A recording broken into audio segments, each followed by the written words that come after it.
teenager, you just have to have adult supervision with you. There's a way we can actually work it together.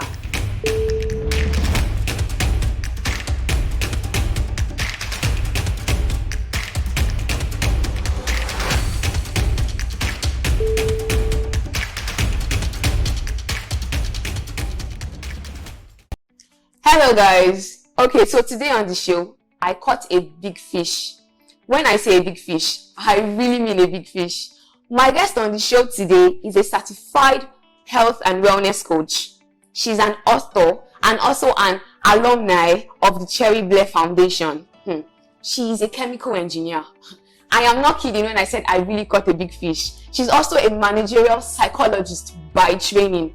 She's a conference speaker, and she also devotes her time to helping young people like myself make qualitative decisions and maximize their strengths. She also has a fast-growing book club, Topaz Book Club, and currently she is the chief of staff of the World Ablaze Mission International, a non-profit organization. She's also a wife and a mother to 3 biological children and many others, and she's no other person but Teju Oduwole. So ma'am, I must say it is really an honor to have you on the show today. Thank you. I consider it a privilege. Yes ma'am. Okay, so ma'am, we're going to be discussing today on the show, favoritism among parents. Favoritism among parents. So ma'am, how best can you explain favoritism among parents? It's just basically when parents treat a child differently. They don't treat them equally. They give maybe privileges to one, they don't give to the other, give resources to one, they don't give to the other, indulge one more than they indulge the other. Basically, that's what it's about. That's just it. Okay, so what can you say are the causes, and why will a parent have a favorite child?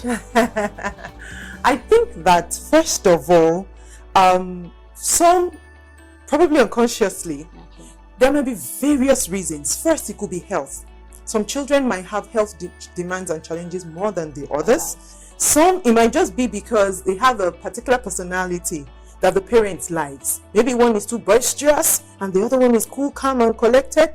It could be academic also. Maybe one is like always A's and one is like really struggling, whether I resemble them or not. And like that, and so many other, and some maybe because you just look like a previous relative that they liked. So this one is grandpa, you understand? And the fact that he looks so much like grandpa, like a miniature of the grandpa, he just gets special preferences. Okay, so ma, is it safe to say that it is cliche when parents say, I love all my kids equally?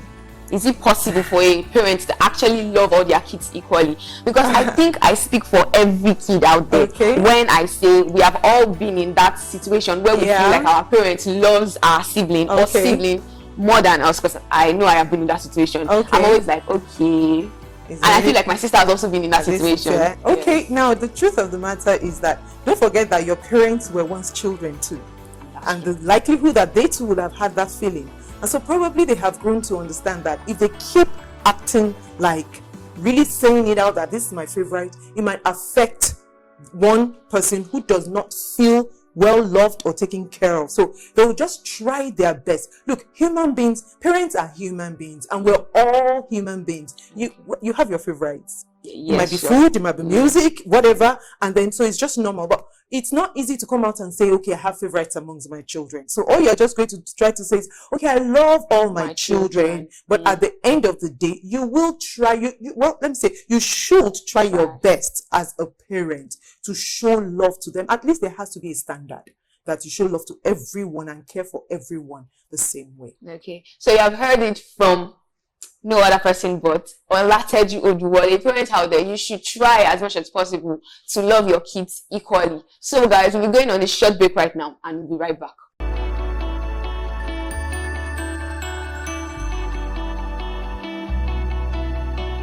So welcome back guys, and I still have the amazing Mrs. Teju Oduwole. So ma'am, how best can you, what is the advice, or what advice can you give to a child who right now feels like he is the least favorite of his parents or our parents? Well, I'm going to say to that child to, first of all, try to be a little forgiving. Because if you hold it all in, give or take, over a period of years, you're going to let it out one day. And it might be very explosive. That's first. Now, how do you try to forgive? Also by trying to take a look at the fact that you have favorites. As much as you wouldn't expect that your parents should show it. Some parents are good at masking it. That you can just kind of hide it and, like you said, keep the cliche going. Yeah. I love all my children equally. But some can't. Unfortunately or fortunately so. Some just cannot, and they would even let you know that, look, I like your brother more than you, but I'll try and take care of you.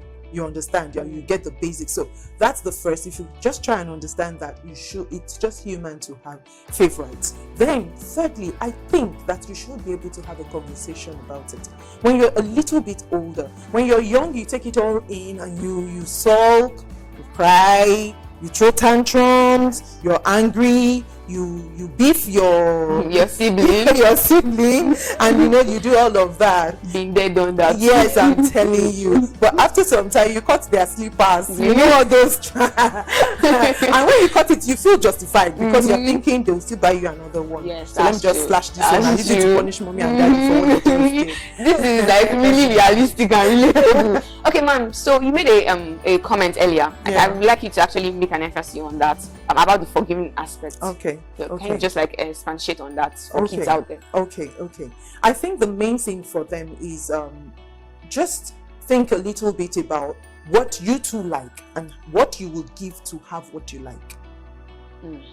Okay? So you would really go a long way to get the things that you like, even if it's food. For some people who like African food, they would wait for you to pound it. Even when they are hungry, they are waiting because that's what they want. So just see it that way. That would help you to be able to forgive. And like I was trying to say that after you've grown a little bit, there should be a conversation about it.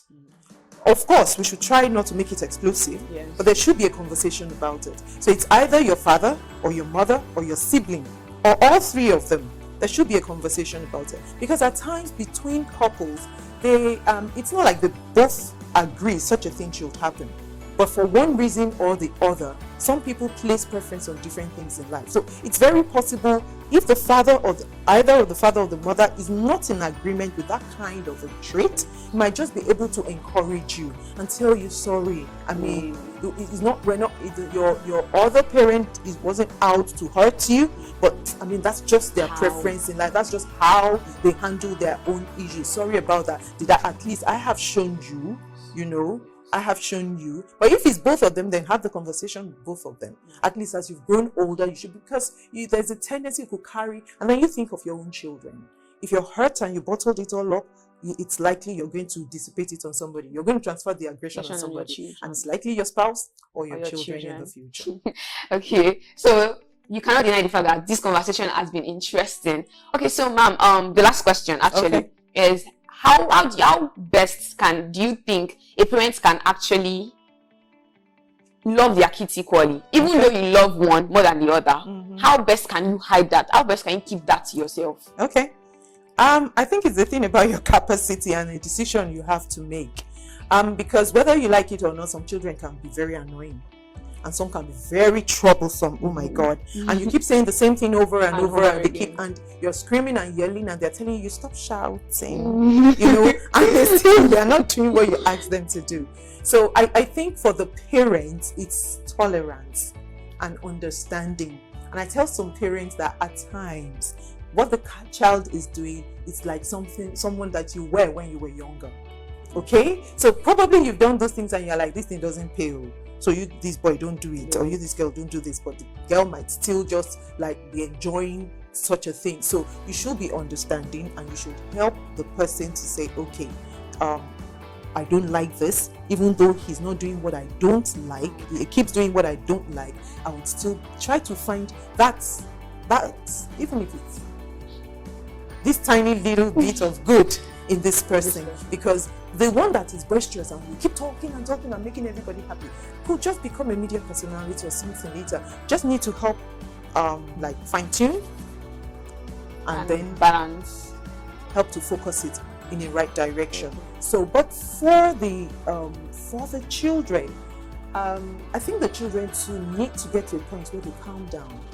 You know, the older you grow, the more matured you should get. Yes, and after some time, you should know that there are just some certain things that your parents do not either like, especially for those favoritisms that come from bad behavior. You understand? Know that there are some things that they just don't like, so you could get over it. But if it's like health challenges, what I advise for the parents is inclusiveness. Inclusiveness. Get the other siblings involved. So if you have to care for a sibling that is sick, don't be the only one that is there and always spending time with that child. The others feel left out. So if caring for the one with the health challenge is going to be like our family duty, then let's do it all together. Okay? So on Monday you're on duty, on Tuesday I'm on duty, on Wednesday you're on duty. We have a supervisor for the week and a supervisor for the month. So we can be able to do, because there are some families that are really, really backing that. And the parent that is giving that attention is even already really stressed, actually. So inclusiveness is one thing I advocate. And then when they ask you to come, they say, oh, you're always spending time. It's your own time. Probably when you spend more time with that sibling, who knows, you might even get more attached. That's true. Okay, I have learned a lot, guys, and I'm sure you have also learned a lot. So parents and teenagers and siblings out there, siblings that you are 18 on your other siblings, that you are beefing them right now. I hope you have learned a lot from this. Okay, so ma'am, I must say thank you for coming on the show today. It has been an honor to meet you, because thank you. I'm not like, guys, I am starstruck. It has been an honor, ma'am.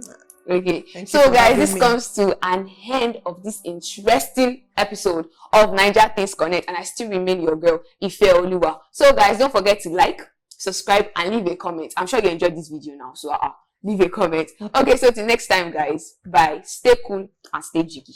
Bye.